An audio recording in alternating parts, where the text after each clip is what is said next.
Morning, ladies and gentlemen. Welcome to this meeting of the New York State DNA Subcommittee. My name is Jack Ballantyne, the chair of the committee.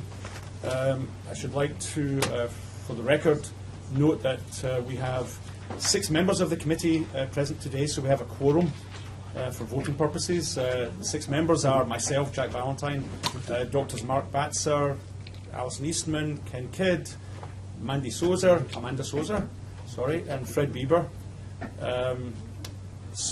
Without further ado, we have several items on the agenda. The first item is to review and approve the meeting agenda itself. And so the subcommittee has a document in front of you, which is a draft meeting agenda.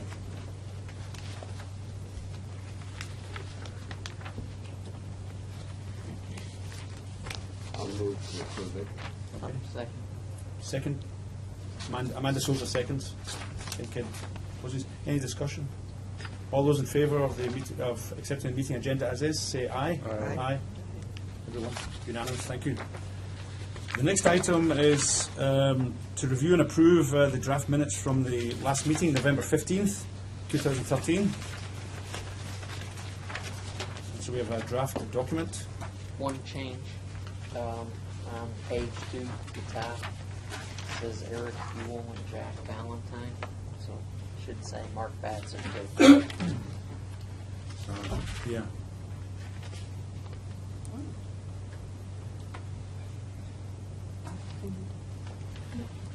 Okay.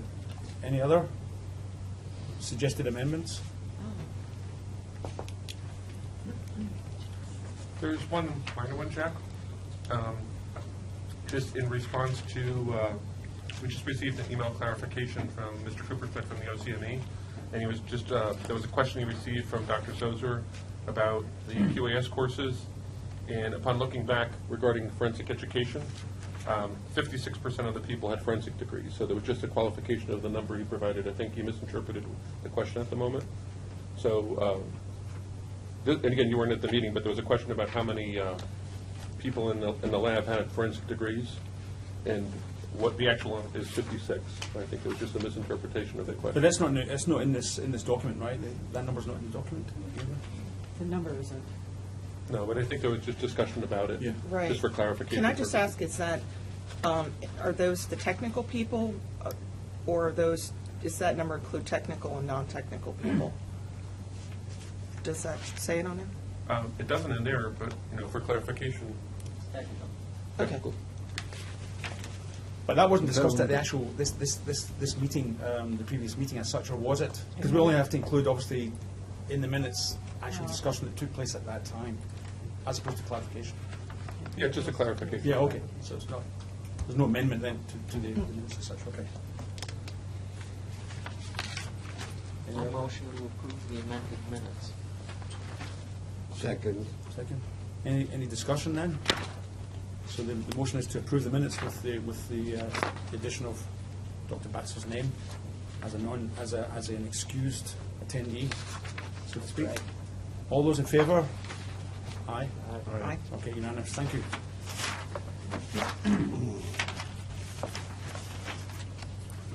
Okay, so we have now some issues of accreditation, laboratory updates, and the first one involves the lab Erie County, and this pertains to this one will require a vote by the subcommittee because it refers to Erie County's accreditation under New York State regulations. So what we have several documents provided to us. A letter from Asclad Lab granting accreditation from December 16th, 2013 through December 15th, 2018. There's a final assessment report, a certificate of accreditation, scope of accreditation, and obligations of accredited labs. So we have all this documentation in front of us. So any discussion on the documentation we've received? Or questions?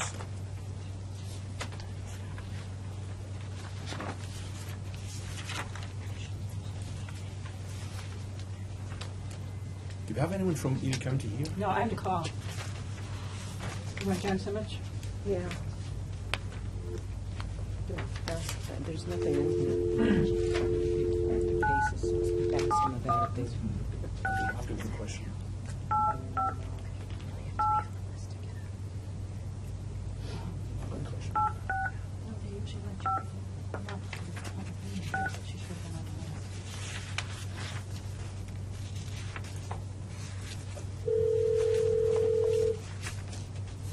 EPS Lab, John. Hi, Dr. Simich. This is Kathy Levine from the DNA Subcommittee. You're on the speakerphone. Great. Hello, John. This is Jack Ballantyne here. Morning. Morning. John, regarding your the accreditation documentation, what your category of testing, one of the areas is individual characteristic database. Could you, what actually is that? Could you explain to That's easy. For our lab, what we do is we maintain a suspect database and a deceased victim, not database, rather index, and a deceased victim index. And because of that, we would fall under that category. That subcategory would apply to us then. Okay. Okay, so it's not as if you're keeping phenotypic traits in that individual characteristic database, right? Pardon? So you're not keeping phenotypic traits like, No. you know, yeah, okay. No. Strictly DNA profiles Individual characteristic. from casework for those two particular types of samples. Okay. Any other questions for John, since John's on the line? John, this is Allison.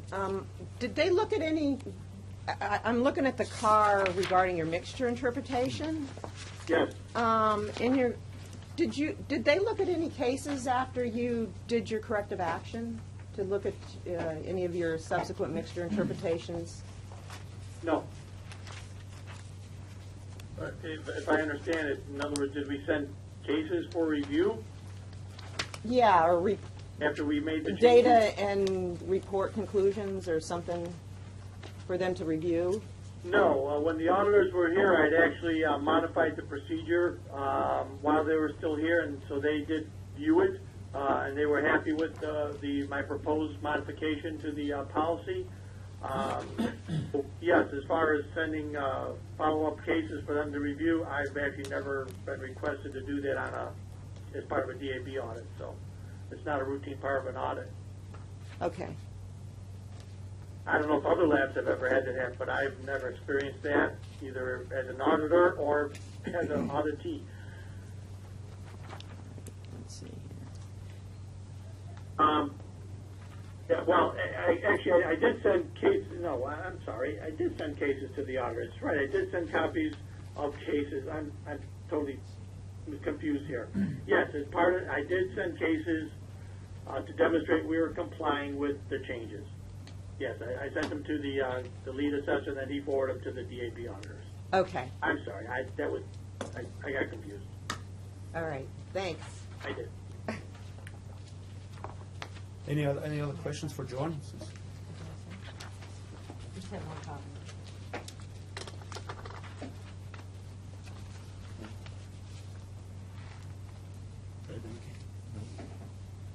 Okay, thank you, John. Okay. We're obliged to take a vote on accreditation for Erie County.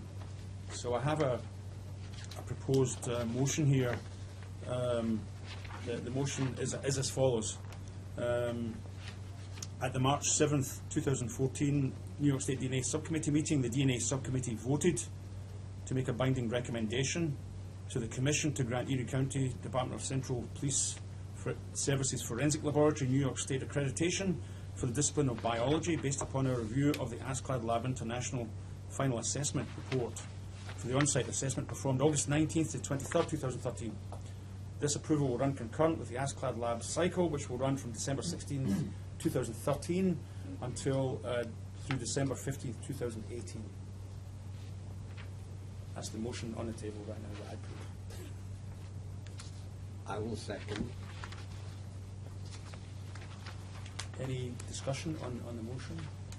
Or discussion? Okay, all those in favour of the motion, say aye. Aye. Okay, thank you.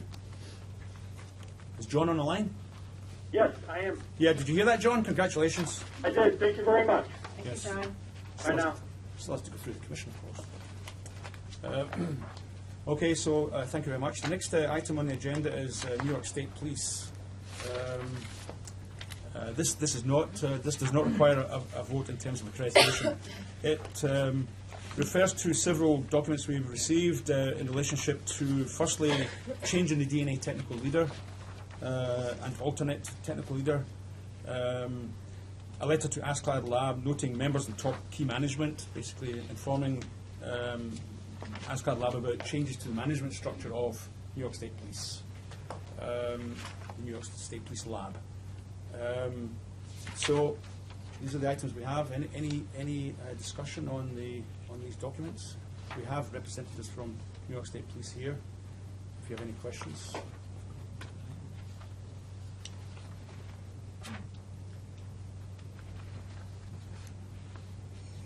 Do you want to speak yet? Yeah. Sit down. Okay. No? Actually, I have a question about it has to do with going from a regional lab to a satellite lab. Barry, could you introduce your name for the record? Sure. It's Barry Deuceman, Director of Biological Science, New York State Police Crime Lab. Yes. I'm just curious, what does that mean that the regional labs will no longer, as satellite labs, they're no longer being assessed separately? That's my understanding. I don't know the difference in one from the other. That's not something I handled, but my understanding is that's why we went forward with this. I think, if I can probably provide some clarification there, what it means is that prior, each facility had their own scope of accreditation. Now there is a scope of accreditation that goes for the entire laboratory system. So Okay. theoretically, something that's performed in one laboratory can be performed in another laboratory without violating the scope of accreditation. As far as the DNA subcommittee, obviously this doesn't really apply No. because DNA is not a roadshow on the state side. Everything's going to be done at the Albany Forensic Right. Investigation Center. But regarding other disciplines, if they did, let's say, shoe wear at one, they could then do it at the other with the same training program, same people, and they wouldn't have to go to expand or change their scope. Okay. But weren't they doing serology, some serology out at Western Regional? Or that's Previously, not at all. Not It's at been a all. long time since we. Okay. Okay. Any other questions or comments? No, ASCLAD Lab didn't have any Barry, issues. sorry. I'm sorry, ASCLAD Lab didn't come back with any issues with the change in management. No. Okay. Thanks, Barry. Okay, that was for information purposes only. Any questions? Okay. The next item has to do with compliance with ASCLAD Lab's policies on measurement uncertainty and measurement traceability. And these are basically self-declarations from the various labs, DNA labs in the state. There are 8 of them. The 8 labs have made declarations that they're in compliance with ASCLAD Labs policies on measurement uncertainty and measurement traceability. Is there any questions or comments regarding each lab has declared that they're in compliance with ASCLAD Labs measurement uncertainty and traceability? Why are they doing this? I can provide some insight if Yes. you'd like.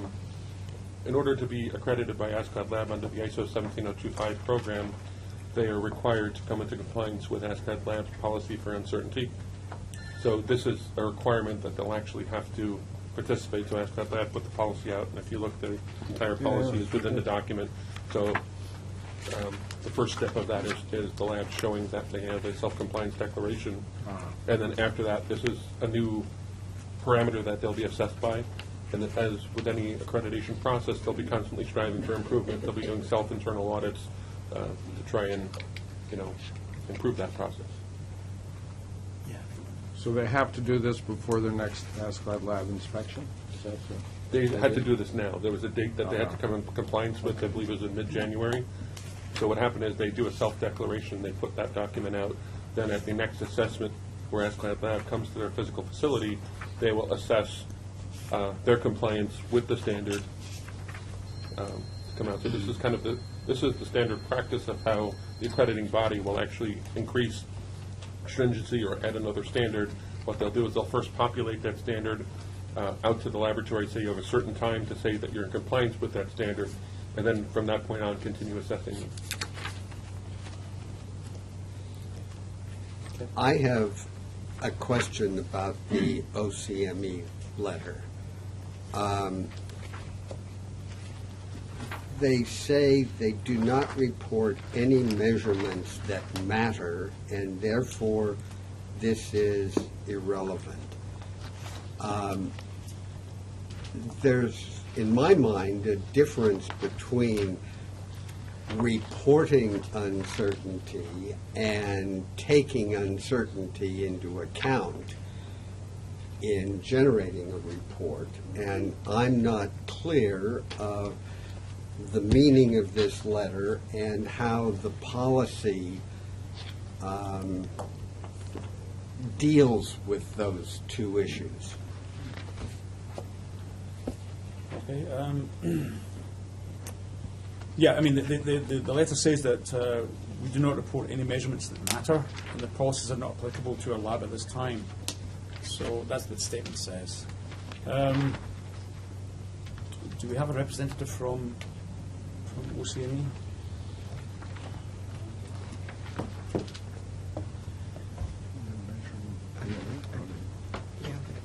Can you just state your name for the record, please? Eugene Lian, technical leader of the DNA laboratory Yeah. of OCME. Yeah. Measurement uncertainty, as ASCLA Lab has taught us, and I can only give remedial examples because I'm not an analyst in any other discipline. But if there's a measurement that needs to be made, for example, if it's 1 inch, 1 centimeter, or 10 centimeters, you have to take into the account of the uncertainty of that ruler to see whether or not it could be 0.9 millimeters shorter or 0.9 millimeters longer. And I believe another expert might be better to do that. In DNA, there is no measurements that matter for that part. When there's an allele call that is compared towards the standard, and the programming within the analysis program assigns the alleles, and there is no uncertainty within there. So a 13 allele is indeed a 13 allele, and not a could be 12 or it could be 14. So there is no measurements that matter where it comes to DNA testing. However, there has been a lot of confusion regarding what is measurement uncertainty and what is traceability. So we will continue to monitor the entire system and hear from the DNA community. And if there are things that we are not thinking of, we will certainly implement that, and that's exactly what our letter has stated. I think that, I suppose if you measure something, right, you're making a measurement, right? So if there's measurement, there's uncertainty in the measurement. When you're measuring a DNA fragment, you're measuring that fragment. There's an internal standard that looks at the migration of the fragment versus the length of the fragment, right, the size of the fragment. So that's a measurement of some sort. And then there are bins that take into account the uncertainty of that. So the argument is there is measurement. I mean, one could easily argue that we make measurements in DNA analysis because of that. Right. And the fact it's encapsulated in the software takes that into account. But nevertheless, there is measurement uncertainty, and it's encapsulated within that software. But the lab has to check that, obviously, and be in compliance. As well as peak heights for determining thresholds. Can I The ask, thresholds as well. can I ask a question? What do you mean by it does not matter? ASCLA Lab has used this phrase, so to say, for a bit in terms of measurements that matter, meaning if there's a measurement that significantly impacts the testing results. In terms of what the chair has just described, this definitely is something, it is a measurement. However, since it's being taken account for within the programming, it has already been taken in account there. So in terms of that, the uncertainty is already taken account for, so there is no reporting that we need to do. The electropherograms within the case file automatically tells exactly what the base pair numbers are, what everything is, so if anybody wants to review it, the data is right there. So we're still exploring it. We're not saying that that letter is the final. We are saying that we will review everything to see whether or not it So when you report a 13. That's called by the software. That's correct. But there could be a one base pair deletion unique to one individual, and it's not the common 13 allele, and you won't see that, correct? It's awful, possible, I but don't know. with the bins are smaller than one base pair. So when you're talking about 13, if I remember correctly, the bins are 0.5 base pairs. So it wouldn't go up to 13.1 or 12.3 if that's what you're saying. May I? My name is Tim Kuberschmidt. I'm the director of OCME. I've been watching and paying attention to this measurement uncertainty since it first came out and asked that around 2000. In all those years, and it continues to be, DNA is not lumped into the measurement uncertainty criteria that the rest of the laboratories have to abide by at the moment. So I'm really kind of confused why it wouldn't even be on your agenda, to tell you the truth. But measurements that matter, according to ASCLD, are things like barrel length, where is it a sawed-off shotgun, it would be a different charge versus a regular rifle. The grams of cocaine, is it 12 grams or 11 grams, might be a different charge, that sort of thing. So DNA has always been considered something that those types of measurements But you can't deny we make measurements in DNA. We don't, absolutely, we don't. We're Otherwise, saying, it's not according science. to It's the not ASCLD science unless we lab- make measurements, right? That's the first thing. Of So we course. have to be making measurements. Of course. We have to be. And we, it was, even before, when I was in Swigdam with you, Jack, we were debating this issue in the late 90s. But according to ASCLD Lab at the moment, and their interpretation of the ISO guidelines, DNA is not part of this. Tim, I think that the issue here, probably it raised this issue because it's the wording, I think, it says, since we do not report any measurements that matter, the policies are not applicable to our lab. So that I think maybe it's the language of this that's caused some, because there are other labs saying, well, we're in compliance. We're in compliance.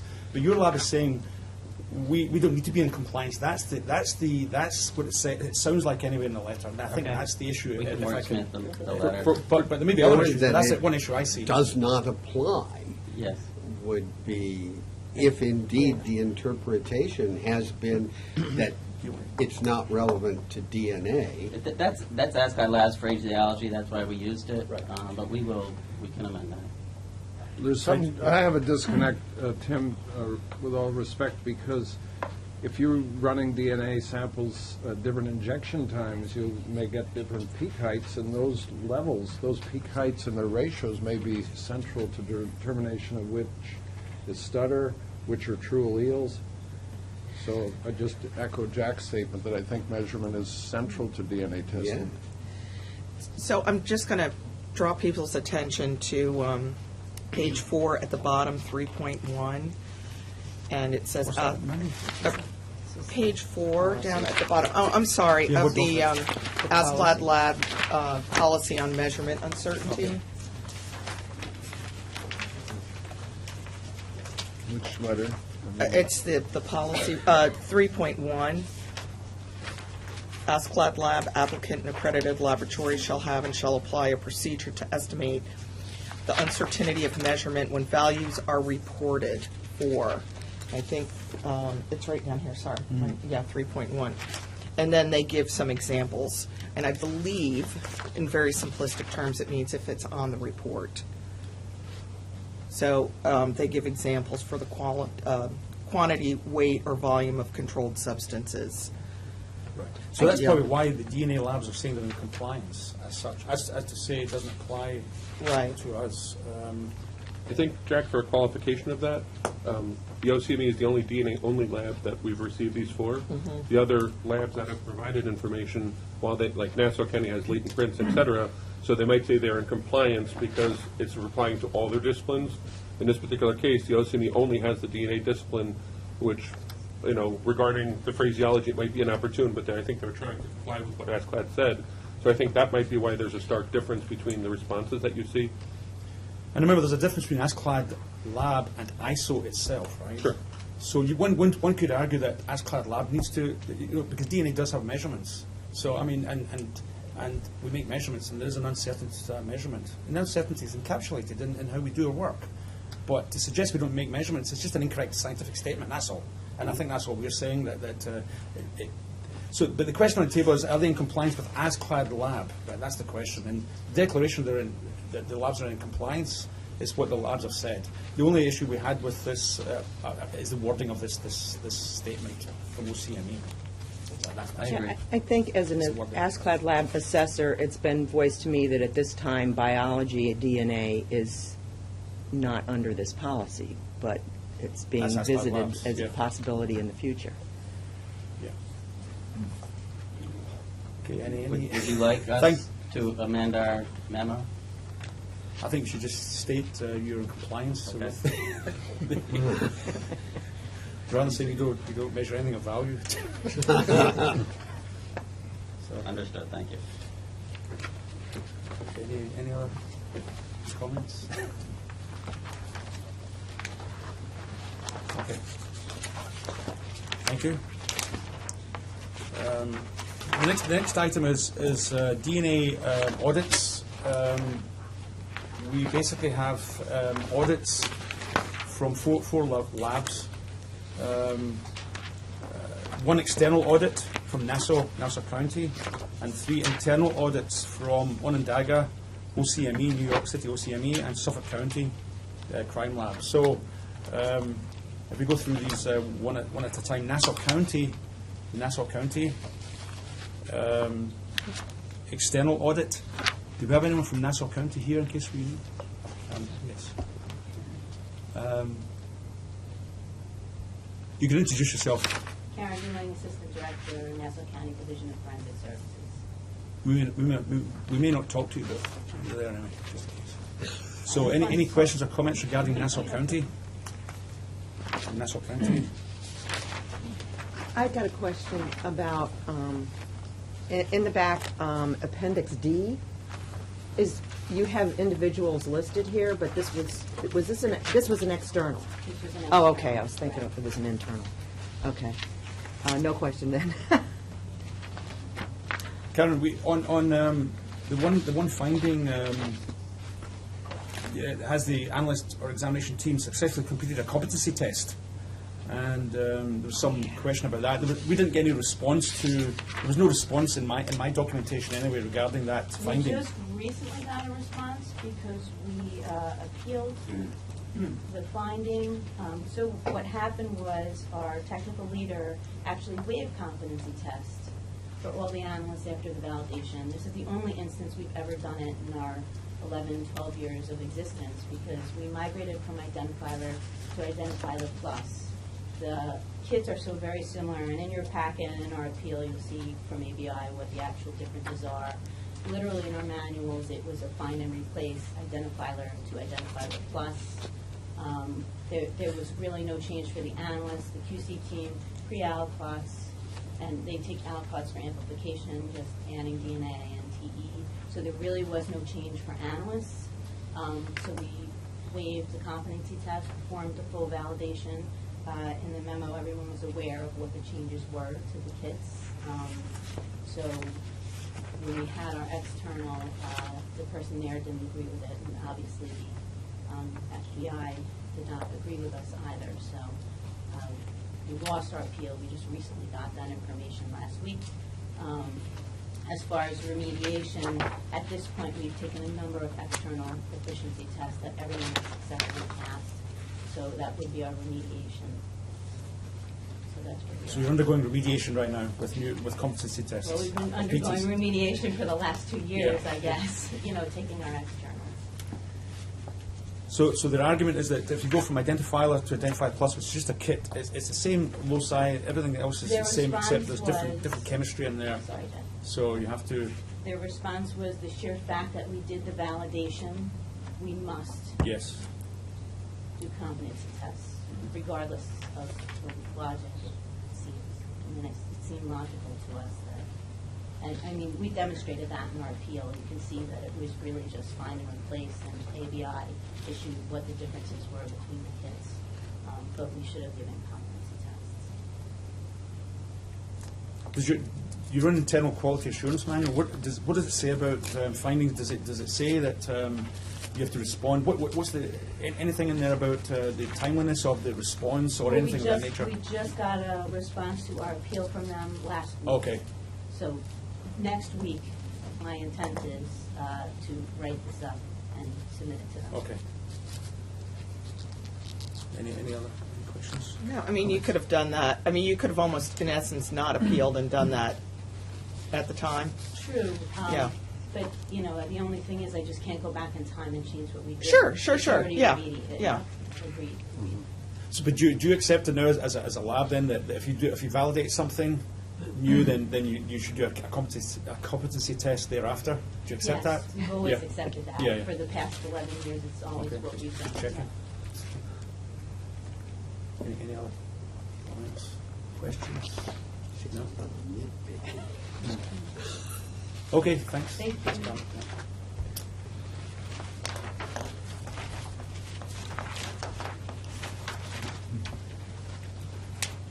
The next lab, this is an internal audit, Onondaga County Center for Forensic Sciences.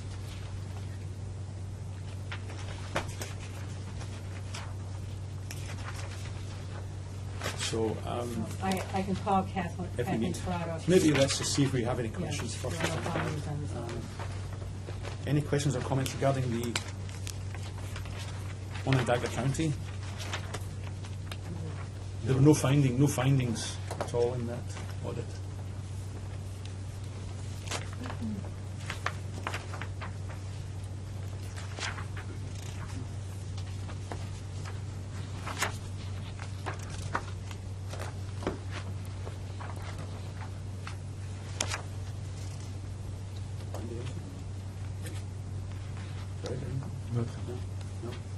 Okay, no questions, no comments required. I have Oh, one. apart from Dr. Kidd. On page 95, all there is a signature at the top that is uninterpretable, and it's not clear where in these various documents It belongs. the name Belongs to is. Appendix C, but Yeah, it belongs to Appendix C, but I don't see a written name Okay, of who that person We need to was get, that signed it. let's get. That's, it's Dr. Corrado relatively on the phone. trivial. Okay, let's get Dr. Corrado on the phone.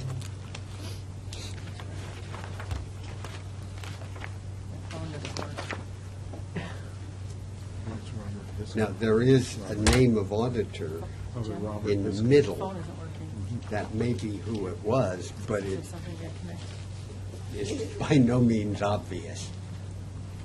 I would much prefer a Sure.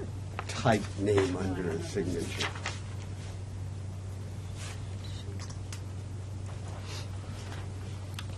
I'm sorry, I'm having technical difficulties.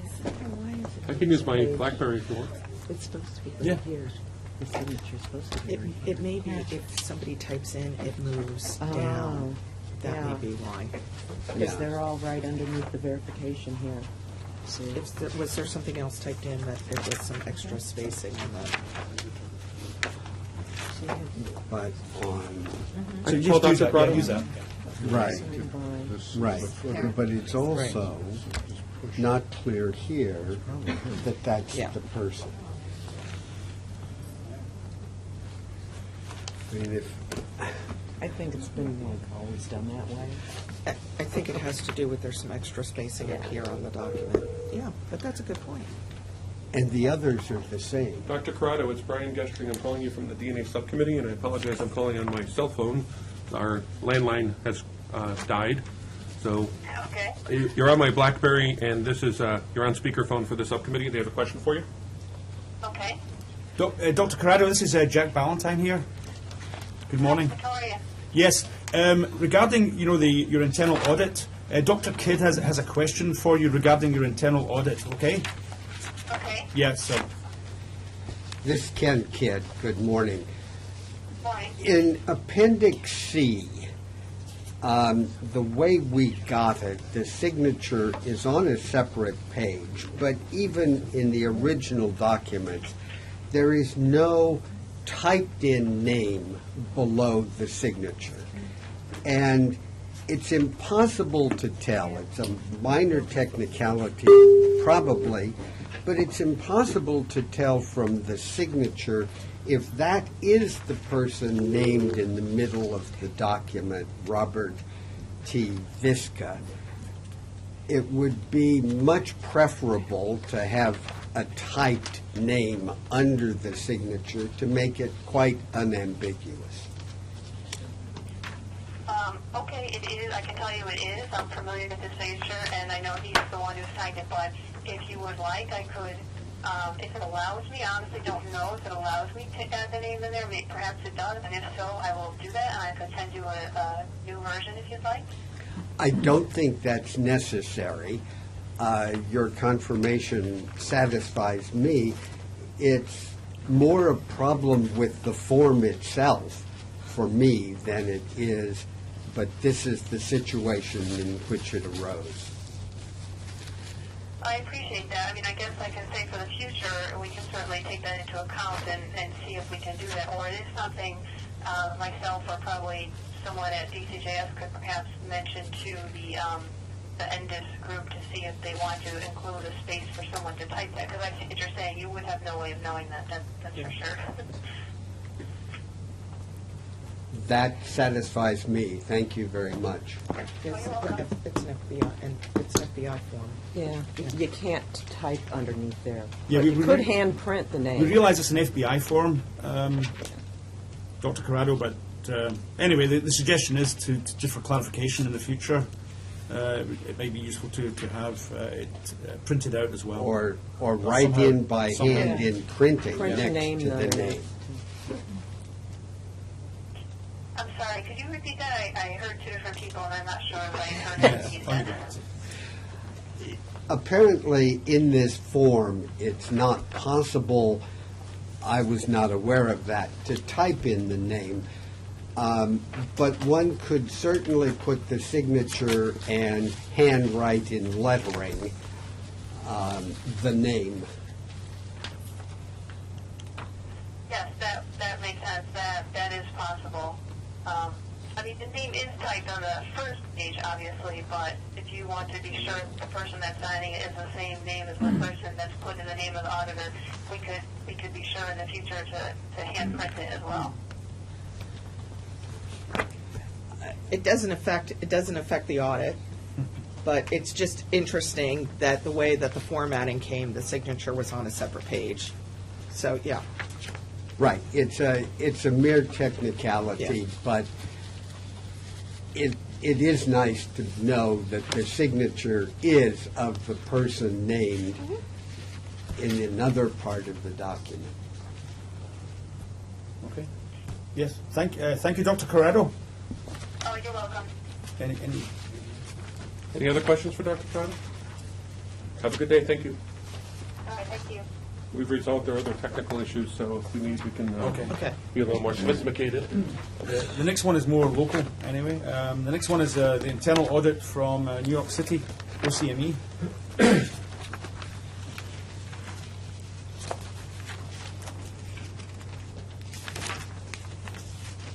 Any questions or comments regarding this internal audit?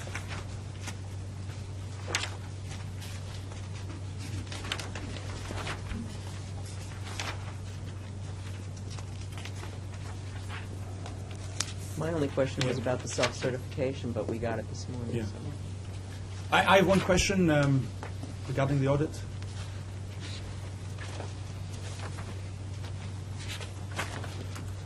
Could you state your name again? I'm Meredith Rosenberg, Quality Assurance Manager for the OCME's Department of Forensic Biology. Good morning. morning. There were a couple of findings in this internal audit, and in my documentation, I don't have any responses. Exactly. There was no response, so we don't know what the response was to the, because this audit was conducted in last October or so. Was it October?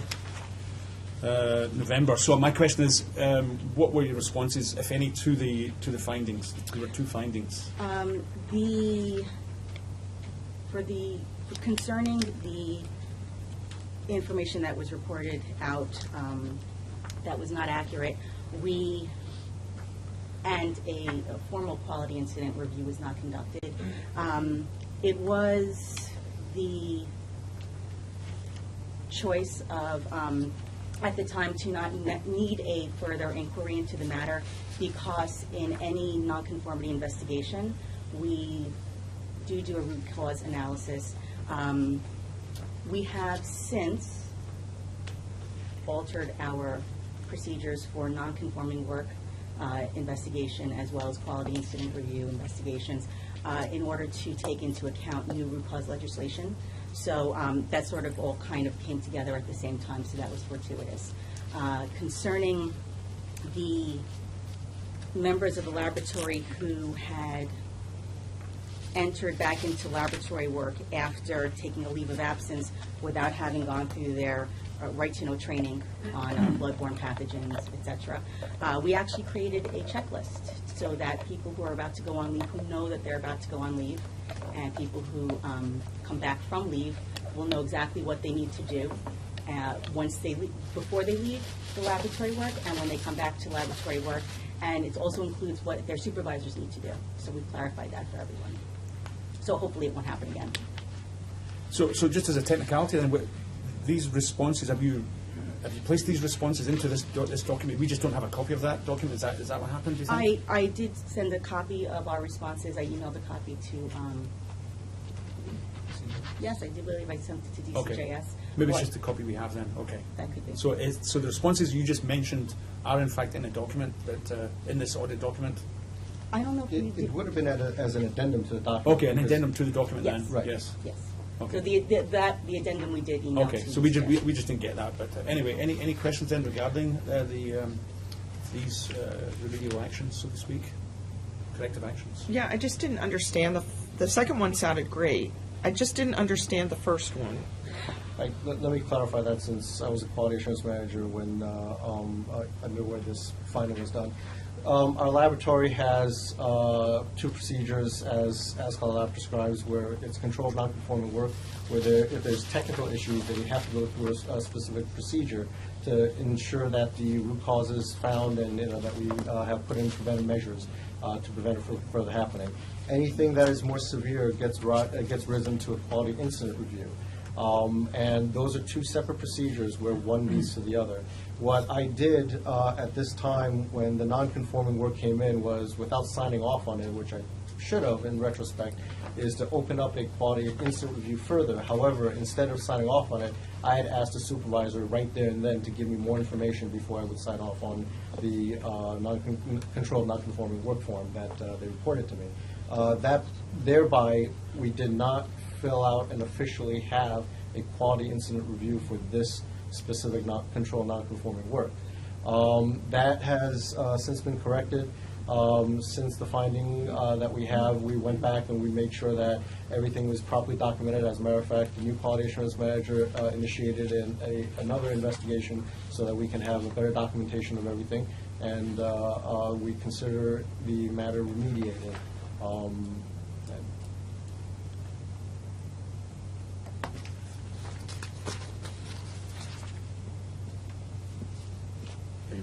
Yeah, so an incorrect report went out. And what was the root cause of that? The root cause of that is difficult to determine because its discovery was a couple of years after the error had occurred. It was discovered when the case went to trial, and the analysts, as analysts do, they review their work, make sure everything is perfect, and they realize that there was an error.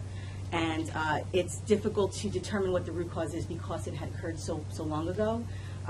So any surmising that we could do as to how exactly it happened, how this sort of perfect storm could create an error like this, it's difficult to determine. But we're hoping that with the new way that our laboratory is going to be handling casework, and with our new LIMS system, that something like this won't happen again. Was it a clerical error or an analytical error? It was an analytical error. What happened was a exemplar profile associated with this case was compared to the evidence in this case, but was reported out under the header of a different exemplar name also associated with this case. And so it was an error, and a sort of copy and paste error when they made the comparison, which hopefully will not occur with our own system now. Or a sample switch? No, there was no sample switch. It wasn't a sample switch.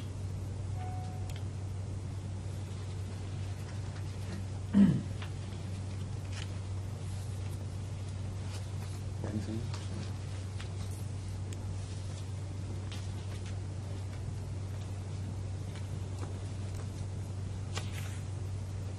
No? Oh, I'm sorry. No. I thought you were going to ask that. No. I mean, so I just want to summarize what I've heard. No, I'll just summarize, just that, so you identified something, but with your new system in place, and it had to do with how the report, my understanding, it's how the report was put together, but with the new system in place, those same procedures don't take place because you're using your LIMS. Exactly. It'll be a lot Okay. different. It'll be a lot different where the sample profiles are being drawn from. Okay.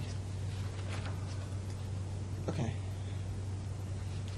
So presumably, this case then was obviously, presumably, reported to the appropriate end users, et cetera, et cetera. Oh, yes. The attorneys who were involved in the case were alerted immediately, and an amended report was sent out. So all parties were made aware right away. And as Eugene mentioned, I did check the past work of this particular analyst where such similar comparisons were made from the year that this particular occurrence had happened to present, and there were no other instances like this, and none that we know of in the laboratory at all.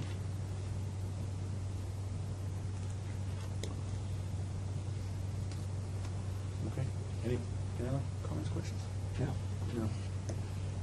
Okay, thank you. Thank you very much.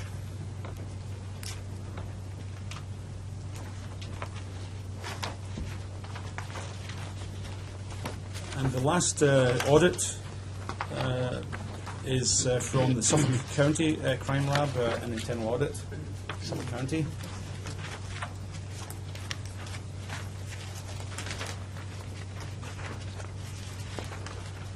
And we have a representative here if necessary. If necessary.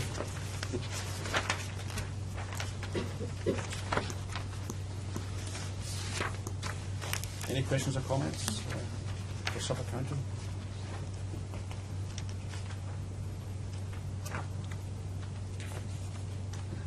I have a question. Yes.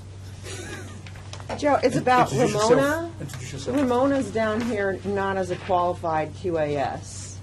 But, so when you were doing this QAS audit, was she just looking at the serology aspects, or she's down as not being qualified? I'm Joe Galdi. Yes. I'm the technical leader for the Suffolk County Crime Lab. Ramona is a technician, or at the time was a technician working in the section. She does DNA analysis as well as doing body fluid identification work. She's now a forensic scientist in the section. What we do when we do our internal audits, we typically have 3 or 4 people do them. One is Dan Cheswick, who's now our quality manager, who is also a qualified DNA analyst and a qualified auditor. Diane Skudich, who's a quality assurance monitor within the section, who's also a qualified DNA auditor.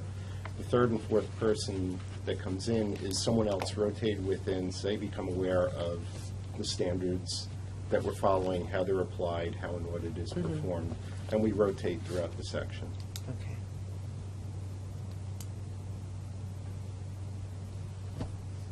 That's all. Any other questions or comments? There were no findings, so.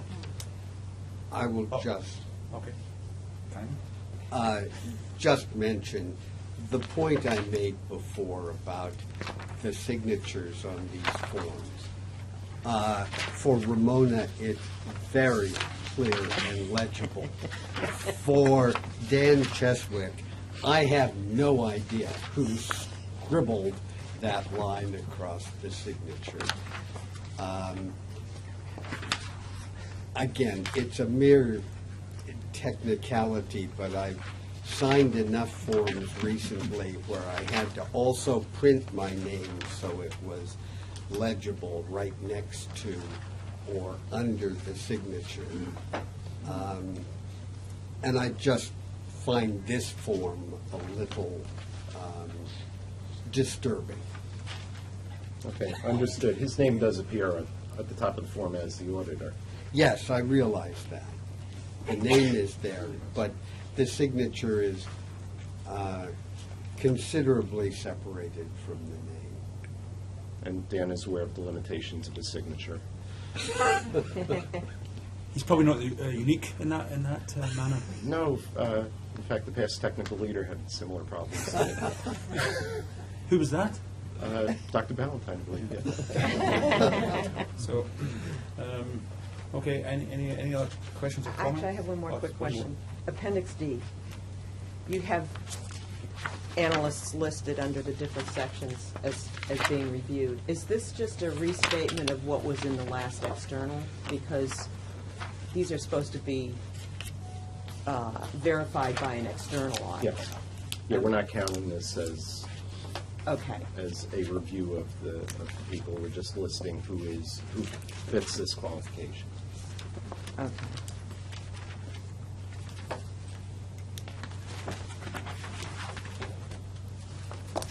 Thank you. That's quite a lot of questions for an audit that had no findings. So thank you, Joe. Thank you.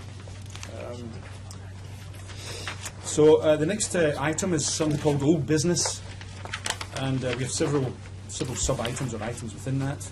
The first is regards Westchester County Department of Labs and Research.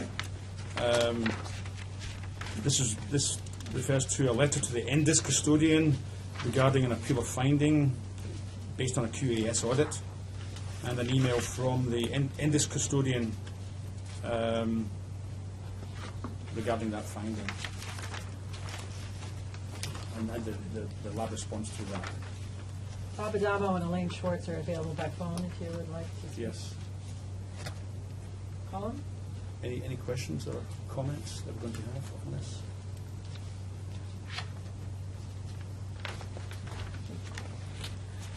I would like to hear what the difference Yes. is, because I can't remember everything from the last discussion.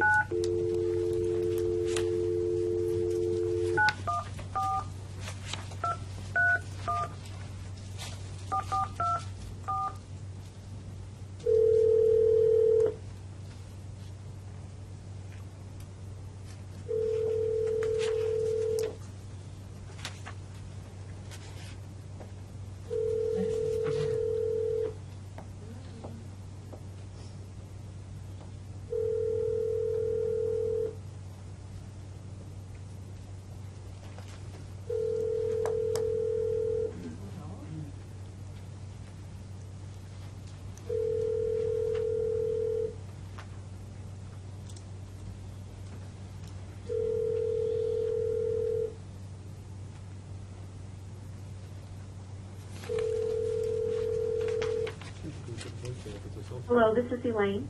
Oh, hi Elaine, this is Kathy Levine. Hi, Kathy. You're on the speakerphone with the DNA Subcommittee. Okay, good morning. Bob's on his way. Good morning, Elaine. This is Jack Ballantyne here. Hi, good morning. Morning. Regarding Hey guys, sorry I'm late. Bob Adamo. Yeah, Bob Adamo. Hi, Bob. This is Jack Ballantyne. Hey, Jack, how you doing, buddy? Fine, thanks. Good. We have a question regarding this Westchester County, your appeal of findings, etc. QAS. Dr. Eastman has a question for you. Sure. Hi, Alison. Hi, can you just, in a nutshell, compare and contrast what you were doing that you appealed and what the final arrangement that you did that you have here in our documentation? Yes. Basically, when we do our DNA procedure, we have two people involved in each step of the procedure. One person is called the analyst, and one person is called the witness. And what we were doing previously for our proficiencies, we were doing it like casework. where the proficiency tested analysts required them to participate in each step of the DNA procedure. However, they could be either the witness or the analyst. And basically now, what we've implemented is that the DNA proficiency testing analysts have to be designated as the analyst in each step of the procedure.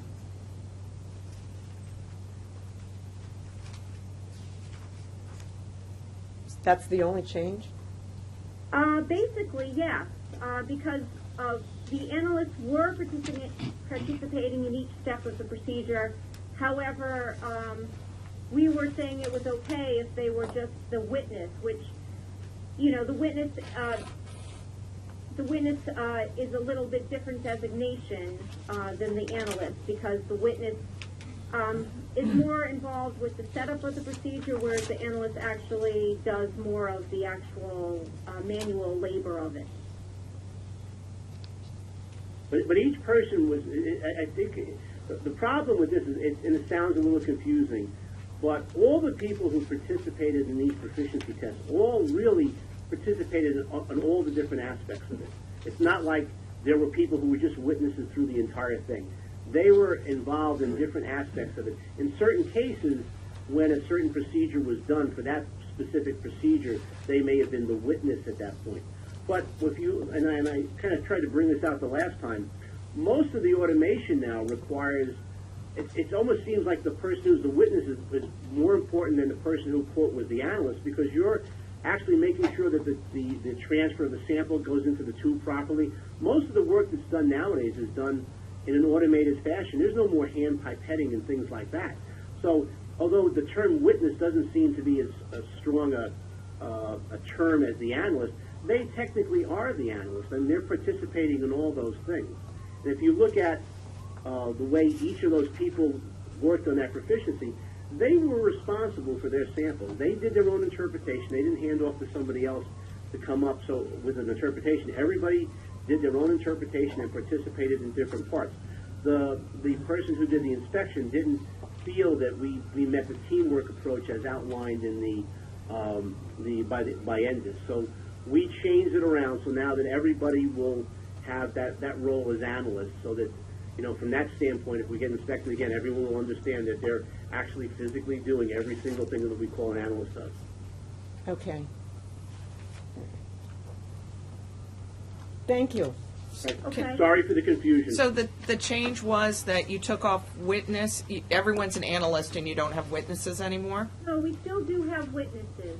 But we're going to make sure everybody acts like an analyst, the way we describe an analyst. So that confusion is going to be taken away. There's still going to be witnesses, because that's the way we do casework. The whole idea with doing the proficiency test is to do it the way you do casework. So the FBI was fine with the way, because we actually called up Dr. Hares.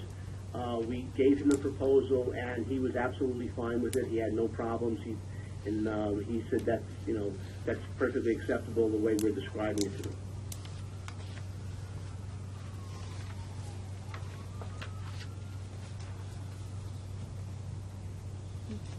Any other questions or comments?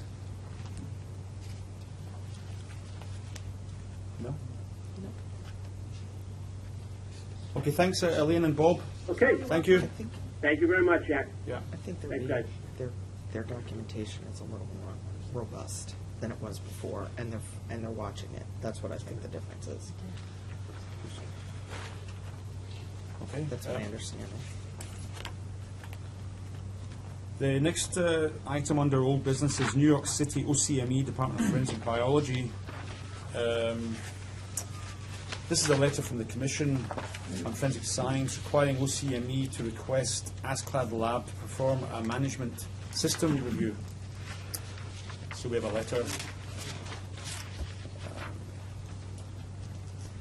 from Michael Green, Chair of the Commission, requesting that OCME undertakes a management system review. And this letter was dated this 6th of January. So it's really an informational letter for us, I believe. Any Any questions regarding this?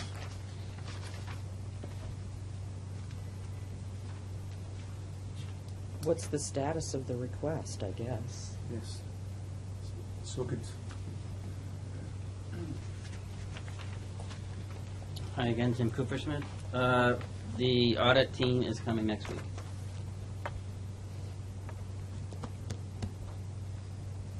Are you paying for this? We are. Okay, just checking. Any other questions? That was easy. Yeah. Okay, thanks.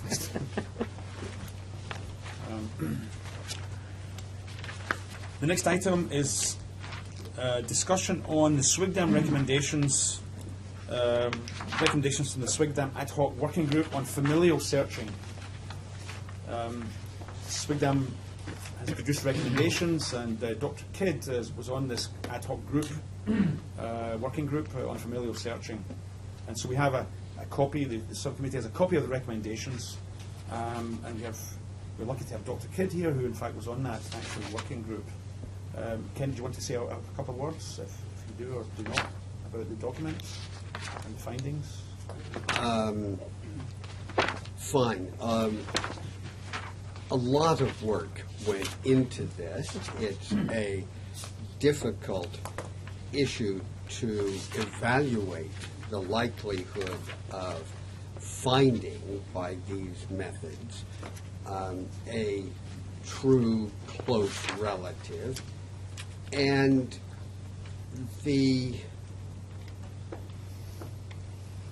findings are basically that in a smaller database, there is a regional database, there is a plausible or a reasonable chance of finding a relative among the closest matches.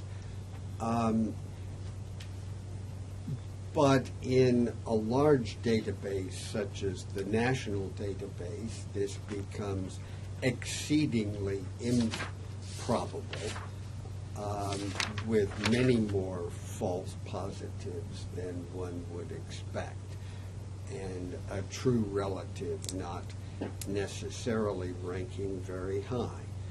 So some basic guidelines and a lot of documentation, people can read the recommendations in greater detail. I don't know that I did not find any of the conclusions based on the analyses to be particularly striking. So would it be true to say then that the recommendation of this group is basically familial searching at the national level right now is not a feasible, is not feasible because of too many false associations. But if more loci are added to the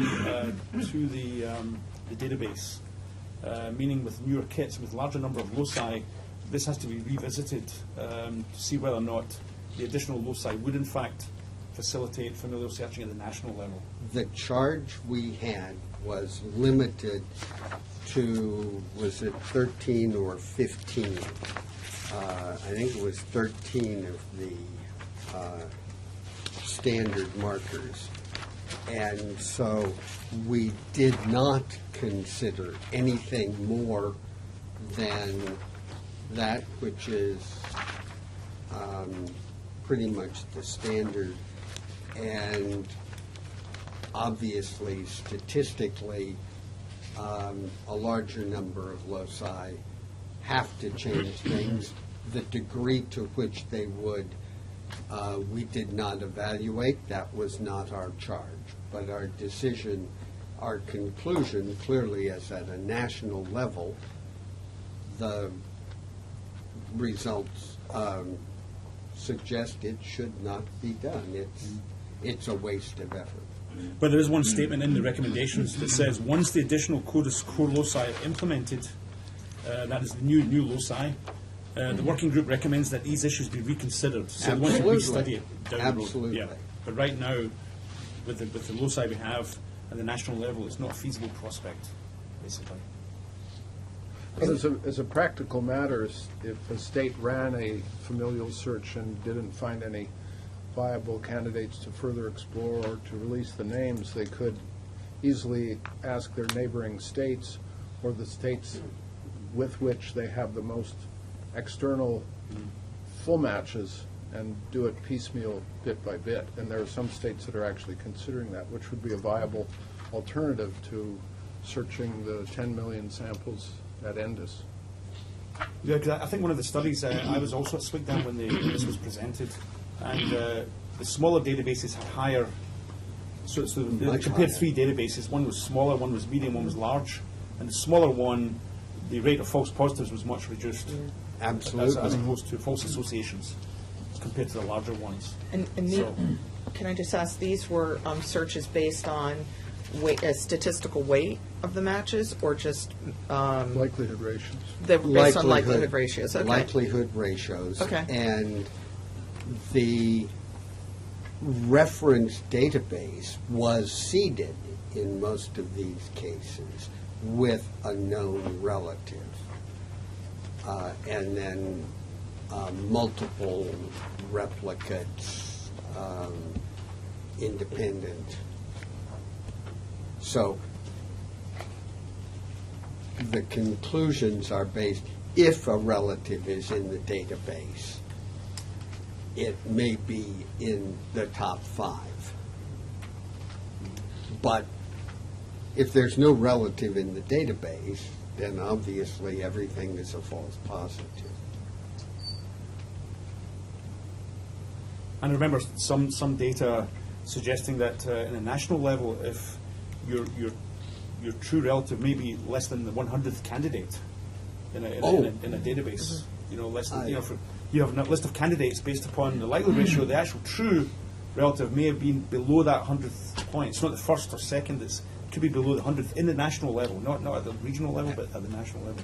Absolutely. So that's why it's... And there is a reasonably high false negative rate, that you don't find a relative simply because of how low they fall. Okay. What relatives were they looking at? SIBs and parents. SIBs and parents? Yeah, And first children, degree. yeah. And that's problem enough. Going to more distant relatives becomes even. Right, because you could have 2 SIBs that Oh, just by chance mismatch- don't, by chance mismatch don't of match both- anything. Both alleles at multiple loci. Right. Absolute So- discussion. Okay, any other? What's the date of this document? There's no date on it. Is it posted, was it posted at the Swigdam website? I don't know. I don't know. It was presented at a Swigdam meeting that I refused to go to because they wouldn't pay, since I couldn't take the one bus a day, at the beginning of the meeting, they wouldn't pay for me to rent a car to drive because I couldn't be there at the time they dictated. So I said, basically, forget it. What date, which meeting was that? Was it like the July meeting? I think I think it was in the fall, It Allison. was in the Yeah. fall. Oh, As I recall, it's coming out approximately October-ish, October, November of 13. Yeah. Yeah, it's probably the July meeting, 213, and if it's been promulgated, it's probably in that Swigdam since that time, but I don't know, I haven't checked. I had it the final draft had been accepted 2 meetings ago of this committee.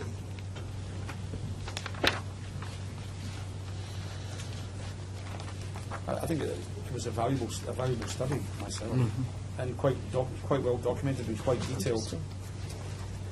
Okay, any other comments or questions on the Swigdam recommendations for the? has this committee been dissolved, or are they still, As far as I know, our task ended it's ended until it's revisited? until it's revisited. Okay, thank you. The next item is concerns the New York State Police Crime Lab. It's a letter to DCGS from Dr. Dusman regarding removal of CODIS profiles from Estes. Do you have it, Allison? This was sent out after the. Oh, it was in the email? Okay, I We're saw it getting in the copies email. made. I don't have it either. Oh, we're getting Yeah. copies made. About 5 or 6. I saw a PDF. So, Barry, do you want to maybe perhaps at least just Yeah. describe the issue? Yeah, you're going to need the copies, though, because what we're asking you to approve is actually in the letter. We've been in front of you with this exact same issue before, but apparently there was some ambiguity in what we were asking. We were actually asking you to allow us to remove some profiles from the offender index at the state level. We've been running into instances where we're making matches to crimes that were committed before 1998, and there's no supporting case information because the last policy is after 15 years, case files are destroyed. And the reason we started to see this is, of course, this is when we started to populate the offender index. So it's going to be a rare occurrence because I think before 1998 we probably maybe entered 4,000 of the 500,000 profiles that are in index right now. But we have about 9 of them now which have made matches over the last little bit of a while.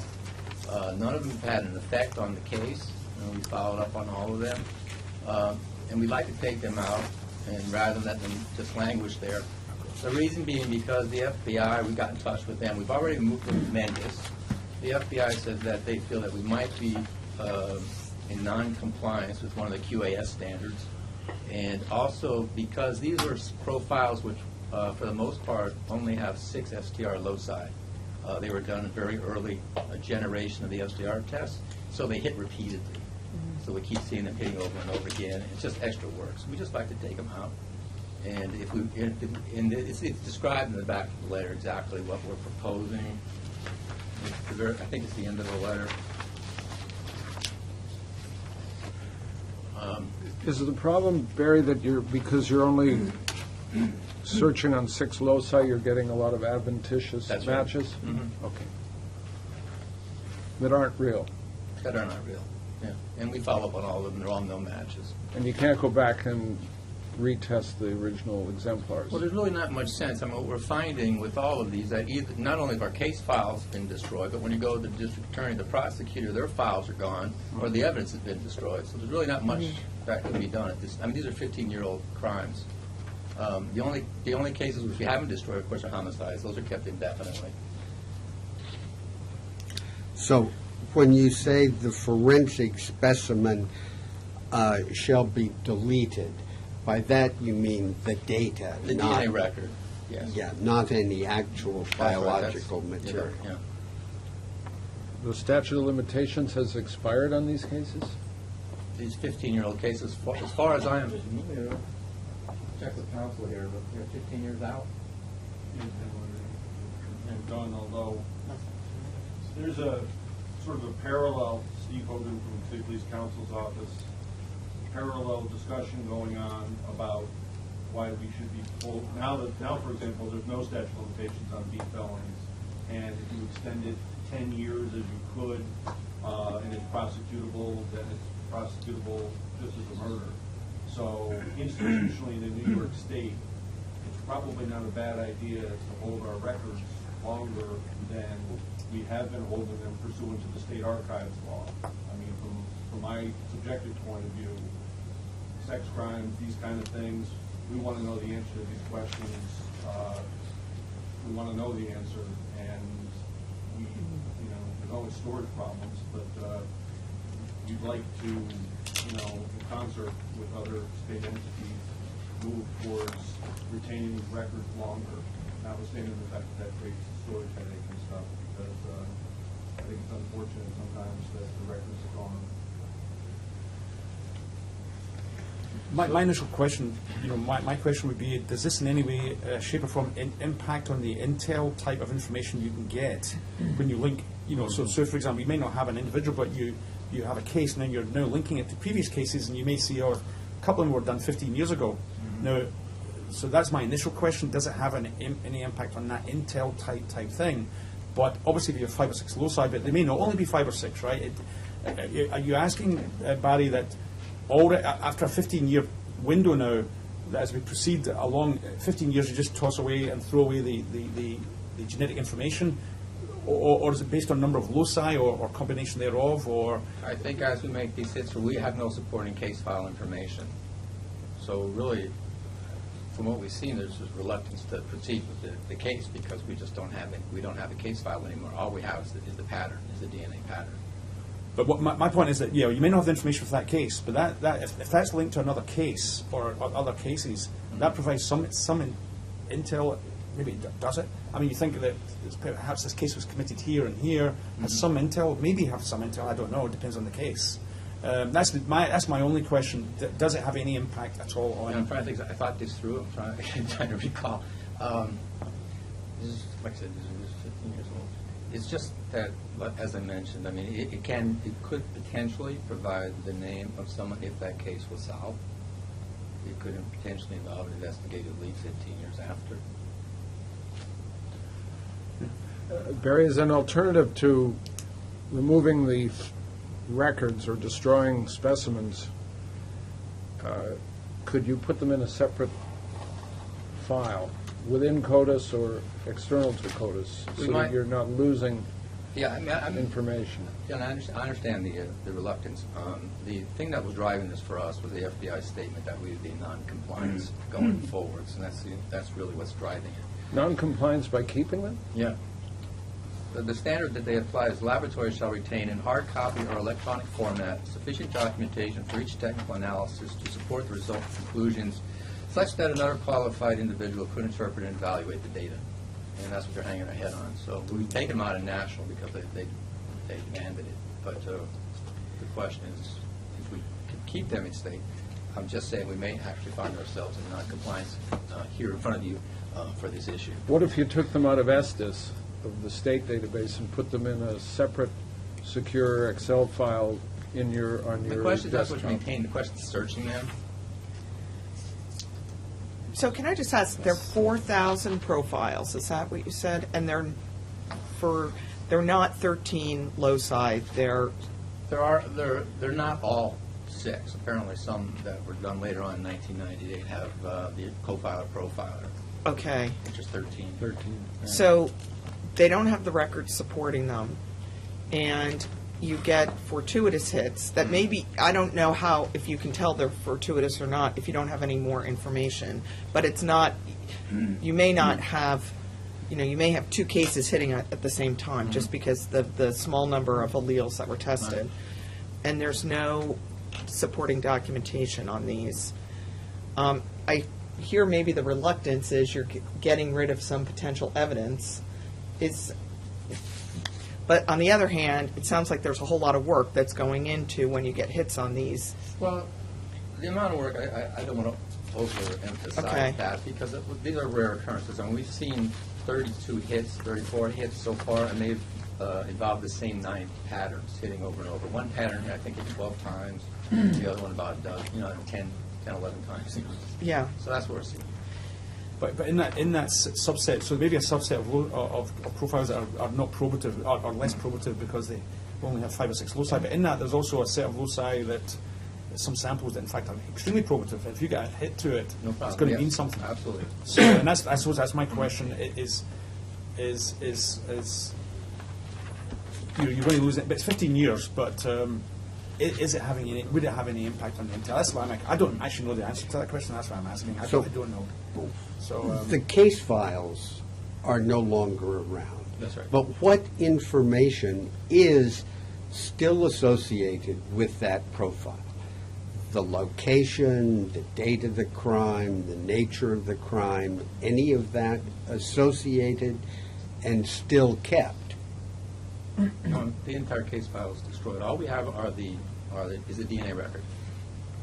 So you don't have any associated data with it. You don't know whether this was a person, this was a robbery, a serious crime, or even where it occurred. So you don't know that whether this was Elmira or No. Syracuse? We basically just have to follow the whatever is in CODIS.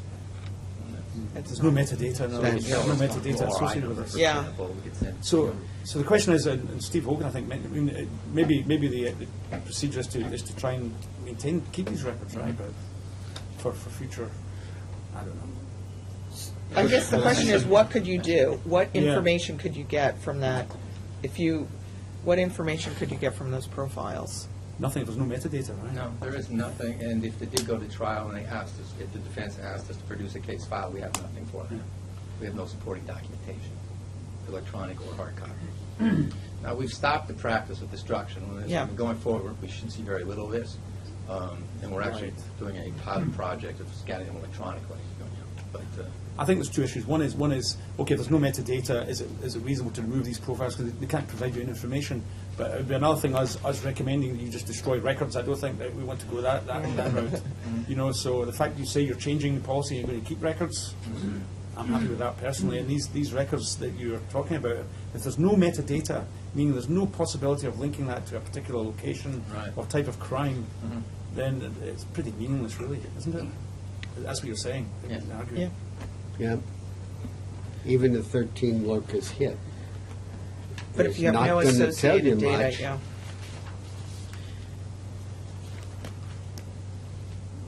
so what we're proposing is that the DNA records that are associated with will be removed from the state index, and that we are going to send our letter to the submitting agency informing them that it has been removed from CODIS. And then if there is a positive association or a match, they will be advised of the match. And but we'll also tell them it's based solely on the information from the CODIS software that we have. But if the records are removed, there shouldn't be any matches, right? If the profiles are removed from CODIS? That's right. Yes. We're not going to go back and we're going to remove them as we see it, as these matches occur. We're not just going to go blankly, go back and remove everything from 1998 forward. We're just going to remove them as they occur. So this is going to be taken to the commission as well? I suspect. Yeah. So. And they've already seen it. The last time we were in front of them the last time. Because this is a policy issue. So I don't know what is there a need for us to vote on this to make a recommendation. Well, make a recommendation? I think removing them from CODIS is one thing. Destroying the records is another. Is there a compromise that we could propose? I just don't see what we could do with the records if they're not in CODIS and we're not searching them. But these were duly collected and typed in accordance with the statute in place at the time, were they not? I'm not comfortable with deleting the files, simply not. Wait, I'm not clear on this, because I understand there's some profiles in CODIS, and there are no associated records for those profiles outside of the data that's in CODIS. Is that correct? We don't have any of the DNA data that supports that.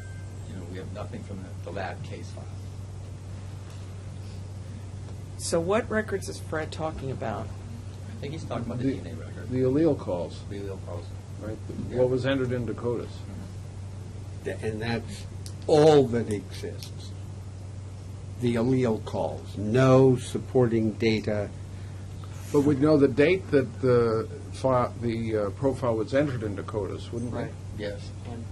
So there could be a temporal issue as part of investigation, where was this person who now has found a match, was he alive or in prison at the time that that sample was entered? You could imagine, theoretically, a link that for the date and time alone could be useful. Maybe as an police investigative records, right? Maybe tool. police records somewhere, right? Depends. It depends. We've run instances where there are no longer any records. But there could be.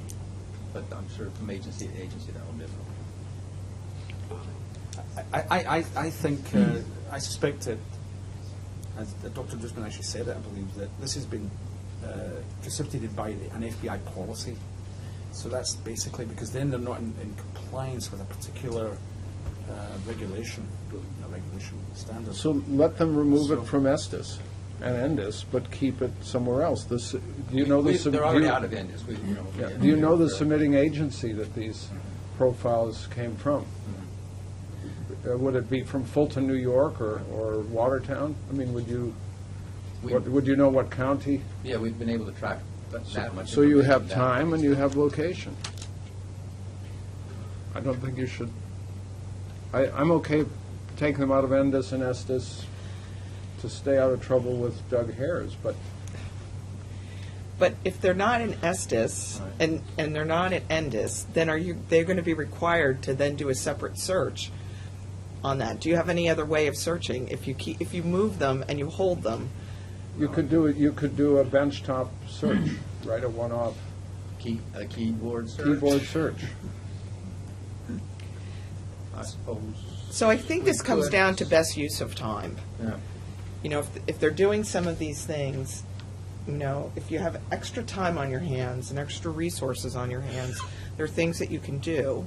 But I think this kind of comes down to what impact is that going to make? I see your point, Fred, but I'm also hearing that it's extra work, and I think we have a real issue with the 6 locus profiles because, I mean, like they do hit repeatedly over and over, and they are a lot of work for a pretty much overtasked CODIS group right now. I mean, that might be a cutoff if you want to get rid of those. I think that would be a possibility and hang on to the 13 core. We're probably not going to get this evidence back after 15 years. I don't think we're going to be able to fill out those profiles with the additional loci. So, I think this is verging on the area of a policy type situation whereby, from the science, the science itself, the loci can provide investigative information to somebody, and so I sense a reluctance around the table to just say throughout the profiles. I sense a reluctance here. There's a reluctance, but Mandy raises the point that what's the probability that these are going to provide any useful probative information for recent crime? And it strikes me as so low that the time expenditure on the false matches is simply not worth it. And I would even say, takes away from other important casework. Of course, that's the pragmatic reason that the body's asking for this. Well, that plus the FBI says we're in the law of compliance with the QS. I mean, and I'm just worried that if you put them in a separate database, that it's going to take a lot. If you put them in a separate database, it's going to be, you're going to have to do another search on those again. Mm-hmm.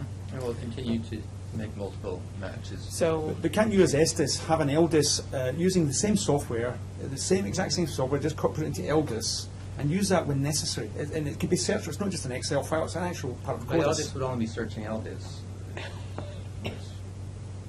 Really, it's not. That's true. You Not can't. very You won't be able to search in the state database. There have been cases in England where a remarkable DNA analyst noticed a couple of off-ladder alleles in a sample and ended up then searching the database and through finding a relative, 70-some-odd individuals in the UK database that had this combination of rare off-ladder alleles. They narrowed it down to someone who was an uncle of the perpetrator who was eventually caught and captured for a Valentine's Day stabbing death of a 15-year-old girl. So these are arcane, rare cases, but they're real, and they're real potential. A case like that we would still pick up because we don't discard homicides they're kept indefinitely. Well, it could be a non-homicide that's related. I would- Yes. Yeah, I'd like Steve? to, you're exactly right, that there's records retention, and then there's DNA, and then there's CODIS compliance. So it's a little thornier than it looks at first blush. Just want to invite OCME into the conversation, because we were having some offline conversations.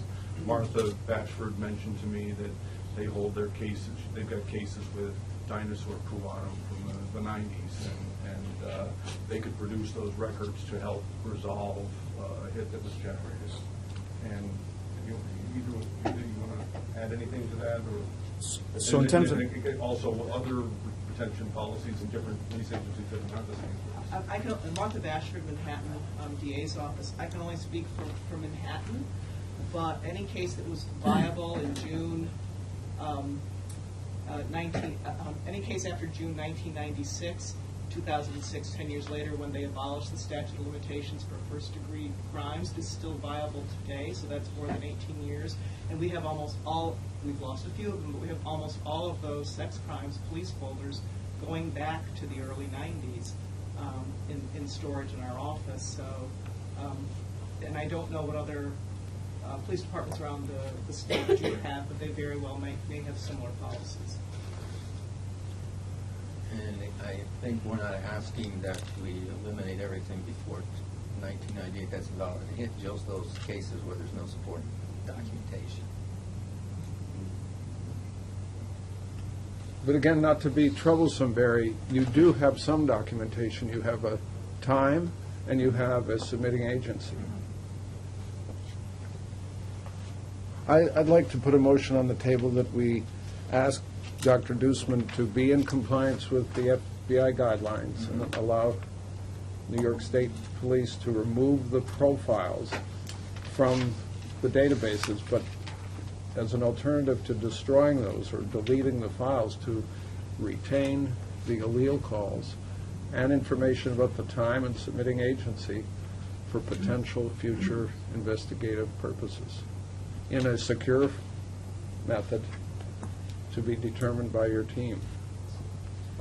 I would like to make that formal motion. No seconds. I'll second it and then start discussion. Does the formal motion say anything about what they do with what is set aside, and say, I would not want to include any such specification? Agreed. So can I ask a question, Barry? What would that do for your operations? What would be the impact of Dr. Bieber's I think it's recommendation? Minimal, actually. I mean, Okay. It's akin to deleting it, except we're just putting it someplace where we know it's there, and we can refer to it. If, for whatever reason, we can't proceed, we do need to tap into it later on. So I don't think it would be a struggle to accommodate. So, to be more precise about the motion, what's the motion again? The motion would be that this subcommittee suggest to Dr. Dusman and colleagues that they be in compliance with FBI standards and be able to remove the profiles from NDIS and ESDIS and LDIS, but not to delete the allele calls or information about the time of submission or the submitting agency, and retain those data, including the allele calls, in a separate, secure file on the Albany campus. Just to make sure that there's no confusion, this could be a file outside of CODIS. Correct. Any file Yes. someplace. Okay. And could we do something besides suggest? Could it be a little stronger? To require, that we require. Okay. And then you would submit a letter to all the agencies and let them know that all the samples have been removed from CODIS. That's a good point. I think as we remove them, we should make notification to the submitting agencies that they've been removed from CODIS, but they are being retained. so we would, yeah, that would be. So rather than deleting them, you'll just move them to a different file. With notification to the Right, sending agency okay. that this is done. I got a question. If you do get a hit, say a 13 locus hit, and you don't have any case file information, but if you could still notify the agency, what if you find out the agency has some information? Then what happens? Well, that was actually part of what we were proposing, and I think maybe that ought to be part of the motion as well, is that we do notify the agency Yeah. that the match is there. The match is totally based upon, it's the third bullet, if you look there.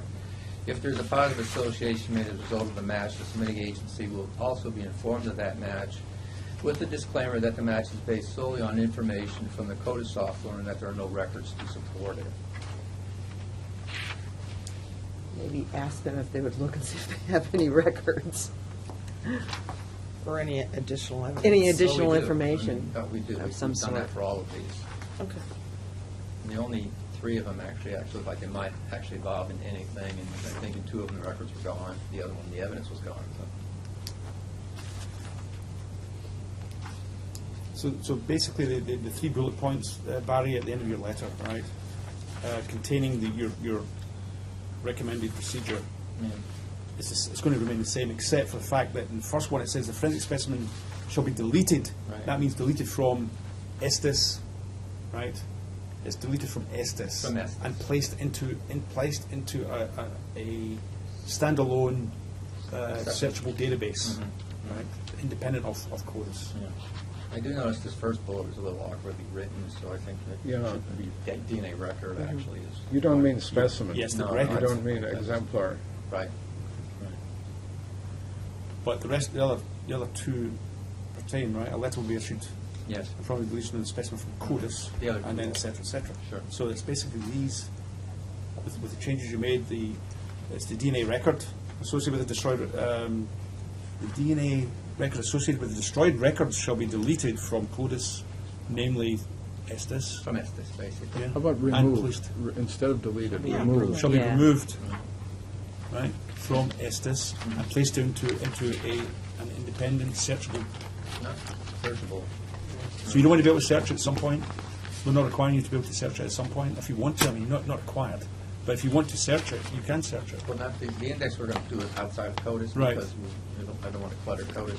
I don't want to clutter state. We keep it an outside file, and if we have to activate it at some point, we certainly could do that. I just can't imagine So what's the point in keeping it if you don't search it? Well, I think some folks are uncomfortable about it. I mean, I can understand it by myself. So basically, dump it into Uncomfortable this alternative database. That's basically what we're saying. Yeah. Not saying you do anything with it yet. Just dump it That's and right. go through the records out. Yeah. Okay.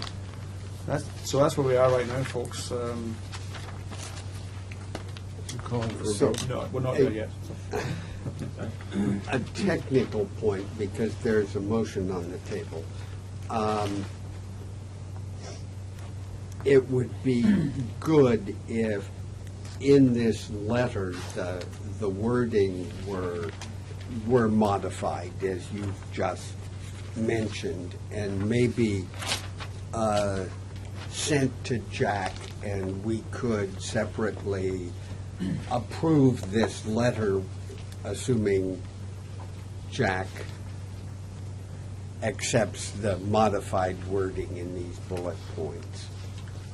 I'm not sure, and again, maybe Gina can, that's an open meeting And I guess format issue. in talking about this, so we have indices in the implementation plan that are created, so the missing persons, the subject index, different indices, so I'm not really sure what this would be, this thing that you're creating, and if we need to modify the implementation plan in the regs. And the other issue that comes up is just, at least I think what you're suggesting is that you have some further dialogue, which might be an open meetings Right, issue that yeah, we need so to right. discuss. Essentially, you'd have to have a meeting. Well, as an alternative to voting on this now, Mr. Chairman, we could allow New York State to look at these issues and come back at the May meeting and resolve it once and for all then. I second that motion. I second that motion you just made. Well, let's Any vote discussion on down, it? let's vote down the one that was on the table. The previous motion? I withdraw that motion. Okay, it's withdrawn. Withdraw Withdraw the the second. motion. So now the second motion is that we'll table this, New York State Police will go away and come back to the committee with an alternative plan, Okay, just so documentation. that I'm clear, so I know what my task is here, you were looking at something outside of CODIS for storage, and DCGS is going to determine whether or not we have to change the implementation plan. Yes. Yes. And a draft of the letter that you We'll proposed. to- redraft the letter Yeah. to include this thing. Those three bullets will be different. All right. Not to further muddy the waters, but are you under compliance deadlines with the FBI to take this out of I think Estes? we should be able to sneak it in before another meeting before we get the. Because I guess audit. the alternate proposal, and again, I'm not a member, so I can't make one, might be to allow them to remove it from Estes and just do nothing with them at this point, and then you further delineate what you want to do, so that way the lab could be in compliance, but then the records are still safe until there's further discussion and a better motion put on the table as to what and how to proceed with them. Is that- And the added advantage would be we'd stop making hits to these 6 locus profiles in the meantime. Again, not to muddy the waters. So but- to remove, to just remove it now, we decide you can just remove them right now, is that what we're saying? Just- I guess, and again, you guys can clarify, but that the DNA subcommittee would approve the removal of these profiles from Estes with the understanding that nothing would happen with these profiles pending further review by the subcommittee. The removal would allow us to be in compliance with QAS standards, but we're not going to destroy those based upon the next. It's kind of the splitting the baby. I can accept So as a hit occurs, that profile would be removed and held somewhere, and after the next meeting, the committee will Then that approve would of be where approved. the, This what is will a be temporary phase. the final storage for those. Right. Yeah. This is a temporary fix to allow us to Right. maintain Yeah. compliance. Okay. So, That needs to be put in form of a motion, after you withdraw your motion to table the discussion. yeah, my motion to table the discussion has been withdrawn. So we'll have an alternative motion now. So do you want to give the alternative motion? Okay, the following motion is on the table for the DNA Subcommittee to approve Dr. Dusman's request to remove the profiles from these records referred to in his letter of February 17th from CODIS, but not destroy the STR calls, nor the submitting agency information, or the dates and times, and that disposition of those will be discussed at the May meeting. The motion on the table. I'll second. Any discussion? All those in favor of the motion? Aye. Aye. Aye. Thank you. Thank you.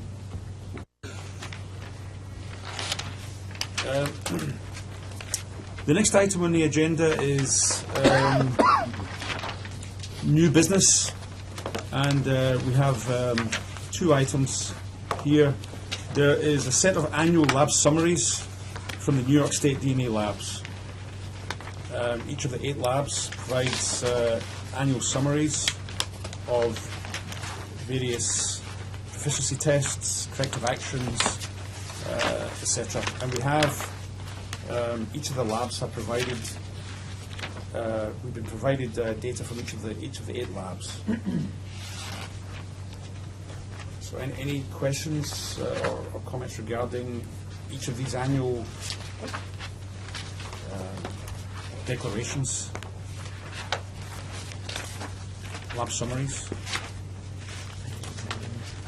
Any comments, questions? Pretty thorough documents. Yeah, they're nice. Yes. Yeah. They're very nice.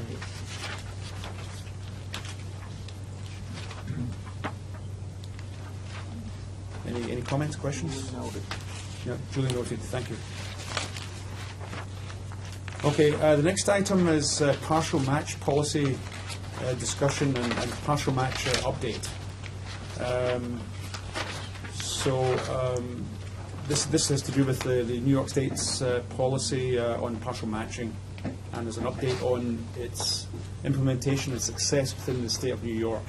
And we'll have a discussion on this, and we have to get into executive session. But let's have a discussion first, an open discussion right now on the partial match policy discussion. We have a subcommittee of this subcommittee, comprising Doctors Bieber and Kidd, have visited with New York State Police and have done some looked at some of the data from these partial match cases, and I invite them to provide us with an update. Well, I think we might need Dr. Dusman at the table for this discussion, but Dr. Kidd and I had a visit recently to the Albany headquarters, during which we heard presentations from Dr. Dusman's team about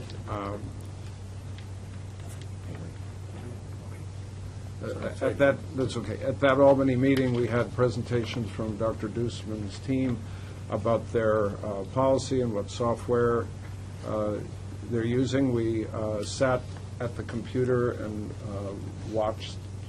We put in some hypothetical data and ran some test runs to examine their protocol. And in my view, everything was in order. And I think they're suggesting some software changes. Do you want to say a word about that, Barry? Sure.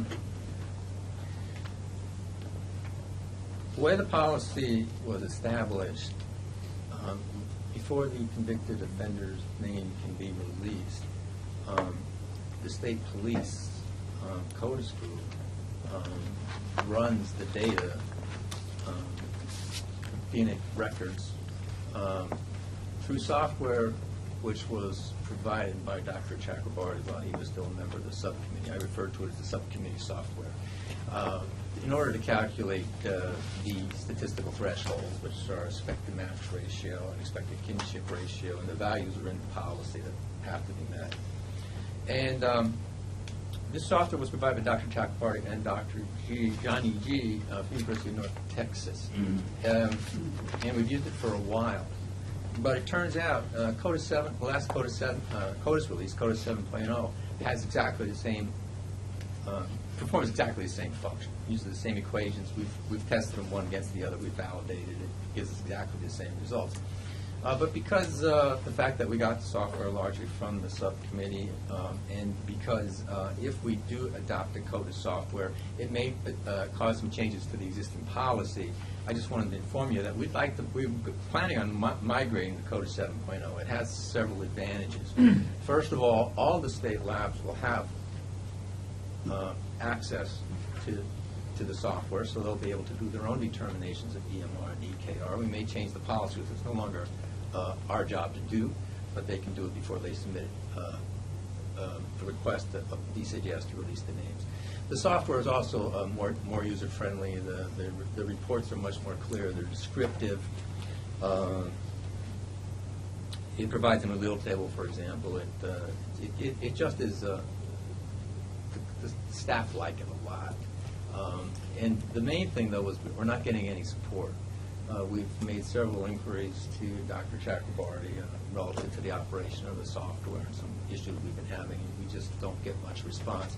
Whereas CODIS 7.0, we have access to the CODIS help desk all the time. So we're just basically going to migrate to CODIS 7.0 unless there's some objection. I mean, it's exactly the same software, calculates same equations. But the problem is that you can't exclude a locus. Oh, yes. No. Well, it is. And we have an alternative suggestion. You can't exclude a locus, but it doesn't. Dr. Chakrabarty's software allowed for it would calculate a mismatch for both of those values, both for EMR and EKR. CODIS software does not allow that. So with CODIS, our standard search is 10 loci, moderate, allowing one mismatch. We were doing that search long before the partial policy was implemented. So in order to make it look, and to ensure that it didn't look like we were changing our search to do familial searching, we maintained that search. So we're allowing for one mismatch right now. The locus has to have at least 10 loci, but we can't have one mismatch. We won't be able to do that any longer with the CODIS software. And the issue with that is most of our hits that we've made so far have been allowing one mismatch. So that's what we'd be getting up. Well, in our review of this, Fred and I both agree that the CODIS 7 software is more user-friendly. It gives very clear, readily interpretable reports and provides additional functions that the Chakraborty software did not provide. And it is possible to simply tell the CODIS software, ignore this locus, and it will do the calculations. You simply have to tell it to ignore the locus you want to ignore, whereas the previous software found a locus that it would exclude. In our opinion, there's no change in policy. It's an improvement in the software, and it's allowing you to continue with exactly the same policy and procedures in a broad sense, but in a more technical sense, more user-friendly and more informative. I should add that we were in contact with Doug Hare yesterday about our plans for using the software. At National, they're using it, they're strictly requiring 13 CODIS core loci in order to make this determination. They said that what they would like for us to perform some kind of validation to show that this is still, I'm not quite sure what that is, we're going to have to design something to show that this is still applicable. The software should still be used the way that we plan to use it. Because it doesn't provide for the equation's not in there for allowing mismatches. So we're probably going to do a little bit of a validation on this, just to show that there's really nothing to cause this concern that he seems to have. So my understanding when we were there was that some of that has already been done. Right. That the CODIS software does allow you to simply do the calculations, ignoring one locus that you specify. And those come out exactly as the Chakraborty software would calculate it. The equations, in my opinion, are the same. His concern is the deletion of a locus and just ignoring it basically, which obviously, I mean, for parent-child should make no difference because you can actually even know if there was any effect. I mean, if that's quoted, but for SIBs, I don't know. For But clarification it's purposes, literally unclicking a box on the list of loci. You're just in simplistic terms, though, from both of your perspectives, with both of your expertise, do you find it statistically sound? Absolutely. There's no statistical difference between what they are doing by telling the software to calculate ignoring this locus and using a program that would find a locus and ignore it in the calculations. Can I just ask, what locus are you ignoring? I'm not following. Well, Are you doing a search and ignoring a locus? yes, if there is a locus where there are 4 different alleles in the 2, that is a complete mismatch, but of course perfectly acceptable biologically in full SIBs. Right. So if there is only one such locus and all the rest meet, what are the terms? moderate or high stringency. Stringency at least, then by ignoring that locus, that's the policy they've had, you're at least allowing for the possibility that it's a SIB. We both agreed and stated there that you shouldn't, at this point, allow 2 loci to mismatch. That's So what also, what calculation are you coming up with? Like, what's the calculation that's being run? These are the ones recommended by SWIGDAM, the Expected match ratio. expected kinship ratio and. Yeah, the standard ones. that- Standard calculation. Right. And I'm totally in agreement with you. I mean, I don't understand his objection. I'm a little bit stuck for how I'm going to go forward with this, but I mean, I don't think it should stop us from adopting the software. I mean, it has all the advantages, and I'm sure I can figure out some way of showing him that it doesn't have an effect. And are you still in compliance with the New York State regulations in terms of this partial match policy? Absolutely. Yes. It doesn't, Yes. That's the important thing from our perspective as well. yeah, there's Yeah. no change in that. The software Okay. does the same calculation. So that's in terms of the technicalities of how we're doing searching, etc. Is there any update available in terms of any hits or non-hits within the? I can actually provide that part, if you don't mind. I can give you, as part of the overall partial match update, so we're kind of merge these things Yes. together a little bit. So to date, the program has 68 cases that have been involved. Of those 68, 25 cases, the evaluation could not confirm, so it didn't meet either the appropriate EMR or EKR values. Total names released over the course of the program are 43. 36 of those cases were closed. 7 still remain active. And there have been 2 success stories from it. The first case involved a potential burglary case. There was a cigarette butt that was found in proximity of that burglary case. This is a quasi-success because what happened is partial match was able to allow the owner of the cigarette to be identified in this particular case. So the owner of the cigarette was someone that had access to that location. So it did not lead to an arrest. But what happened is the process itself worked to identify that individual. In a different case, there was a motor vehicle theft where someone broke into a car. During that process, they cut themselves as they were smashing the window. Blood dripped onto the center console of the vehicle. That blood was swabbed up, collected, entered in. There was a partial match. The agency developed a family tree. Through some investigation, they found a relative that was incarcerated pending another sentencing on a burglary case from a different jurisdiction. That person was subsequently convicted of that other offense, which caused them to be a DNA qualifying offense. They were inputted into the state's DNA data bank, and as they did, they hit to this case. So we know that this particular person was involved in this particular crime, and it's been adjudicated in this particular case. There was a plea agreement for actually multiple crimes from multiple jurisdictions that this person entered into with one particular district attorney's office. So of the 43 names that have been released to date, you have 2 cases where it actually did identify, at least for the evidence base, the person that worked out, which, in my opinion, is pretty good. That's nice to hear. That's nice to hear that there's been some success with this policy.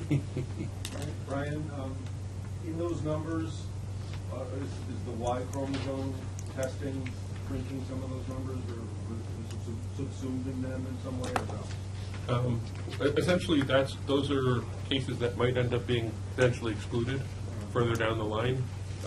But these are older cases that have been kind of coming to fruition, so I think they have not been influenced by the Ys at this point yet. Okay. Can members of this subcommittee see a copy of that summary? Yeah, I should be able to get something.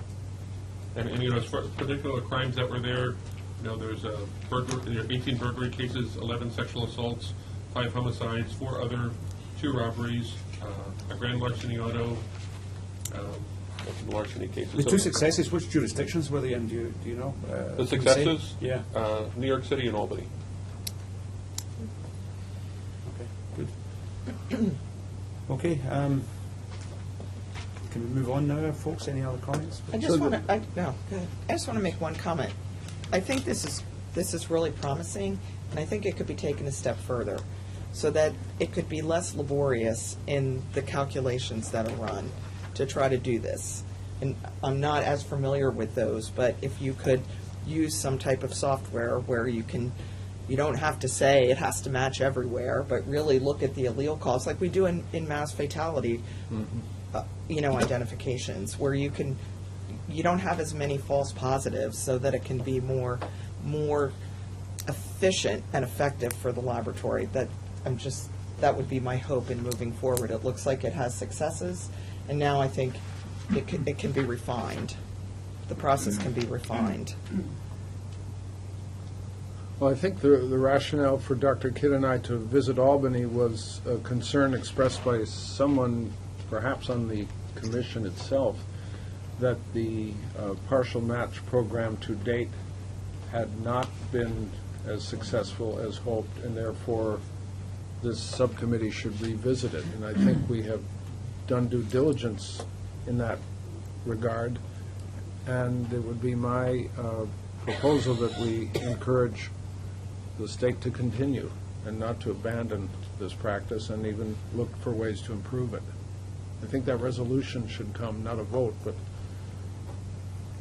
to close the loop on this discussion for the time being. Yeah, I don't know if we want to vote on anything. No, I don't think it needs a vote, but We encourage, there's been 2 successes out of 43 names. That's good news. So it's obviously working. But despite- how much time is that taking in the way? Can we just maybe pop in a little bit? We need to finish Very this meeting. shortly, This meeting very is due to shortly. finish any time. Marie, okay, Marie quickly. Samples from the Department of Forensic Biology.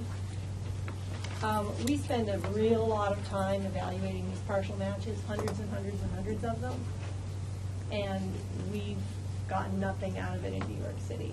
And we really are tending, in our thought process, to stopping doing partial matches, because really it takes a lot of time. We would prefer perhaps to see the commission or the subcommittee head towards familial searching instead.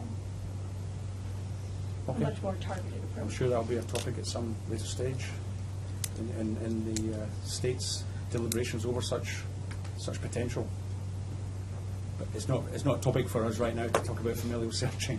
Very quickly, Mr. Chairman, it has been contentious, and I think Dr. Guzman brought this here because the partial match with the EMRs and the EKRs were part of the resolutions that went all the way through to the full committee.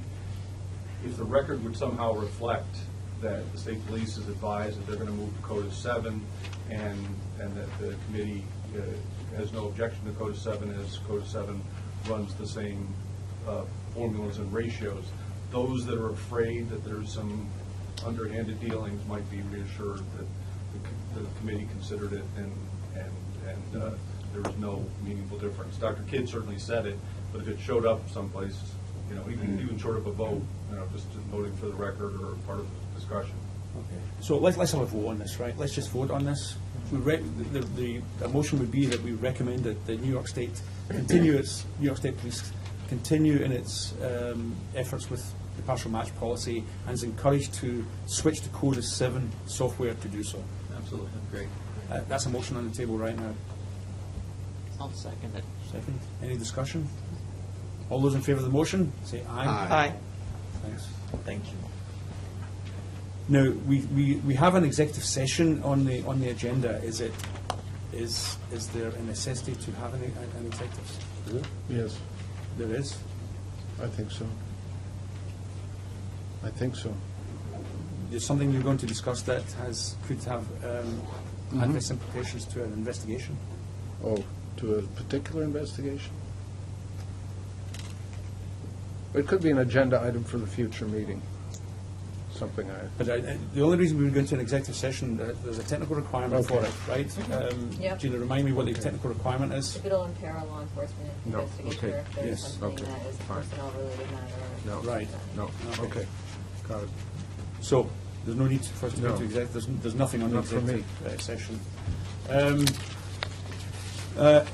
So I'm about to close, but there's a couple of issues I want to talk about. First of all, I'd like to bring to your attention that we have a member, an individual sitting in the audience right now who has been described as the top gumshoe for the city of New York, Phil Pulaski. In fact, who has been a great friend of forensic science over the years. He's the chief of detectives. He's just retired. He told me a year ago that he was thinking of retiring, and he apparently has done it. And he's still attending the New York State DNA Subcommittee meeting. Phil has run the New York State Police Lab. He's been actively involved in forensic science over the many years. He's now on the National Commission of Forensic Science. He's done a lot for forensic science, and it's great to see him still here. But on behalf of the committee, I'd like to congratulate you on your retirement and best wishes for your retirement. Thank you. Thanks, The last issue I have is that I received several letters from different individuals, but they appear to be acting together to request consideration of a matter that was too late for inclusion in this particular DNA subcommittee meeting. But we will, of course, give this due consideration for inclusion at the next meeting. So unfortunately, the issue was raised too late for us to deal with it today, but it will be duly noted for inclusion at the next DNA subcommittee, which is on May 30th here in New York City. So with that, I should like to adjourn the meeting. Thank you very much.